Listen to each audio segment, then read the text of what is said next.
今次返廣州咧，同個朋友出嚟坐，個朋友同我講啊，佢話上年年底啊，廣州國安揾佢啊，當時我都即係打咗個窒，即係話諗唔到國安會揾到佢，而且我覺得都幾險下嘅，咁啊佢係咁講嘅，佢就話咧，佢咧買咗個路由器，個路由器咧係境外買翻嚟嘅。咁境外路由器買翻嚟咧，接翻中國嘅網絡咧，咁啊佢成中國即係成個網絡咧就可以全部都可以翻到牆噶啦。咁其實呢個路由器咧，我早幾年我都想買嘅，即係好似係500蚊人仔到啫嘛，但係我唔確覺得，即係唔知佢得唔得啊！即係買翻去中國用唔用得到成個問題，所以我冇買到。但我朋友買咗，咁佢買咗個路由器翻嚟咧，就攞咗翻去公司用嘅。咁咧結果佢話就係過年前嚇，3個國家安全局嘅廣州嘅，咁啊走嚟揾佢，然後咧就佢去公司揾佢啊嘛，咁啊。佢話啊都好客氣，同佢講話你唔使驚嘅啊，我哋就係問下嘢啫咁咧就咁啊。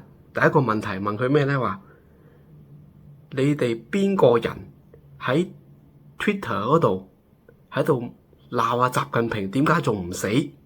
佢竟然問啲咁嘅問題。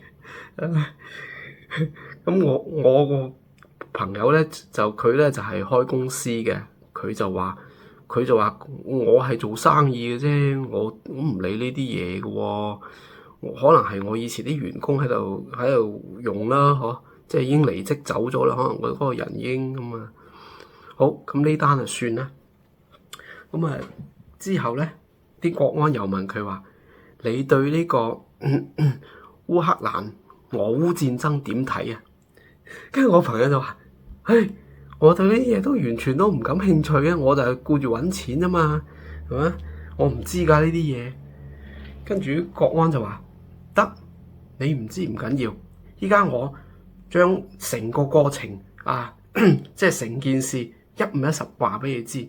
好，跟住就開始講古仔啊，點樣講完之後，跟住又問我朋友問題：依家你點樣睇呢個俄烏戰爭啊？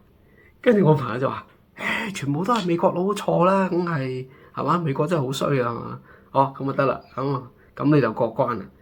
然後咧，啲國安咧就要我朋友咧簽咗份保證書啊，咁即係以後你唔好再翻牆啦嚇咁簽咗保證書之後，然後咧沒收咗個路由器，跟住就冇嘢啦，咁啊走咗啦。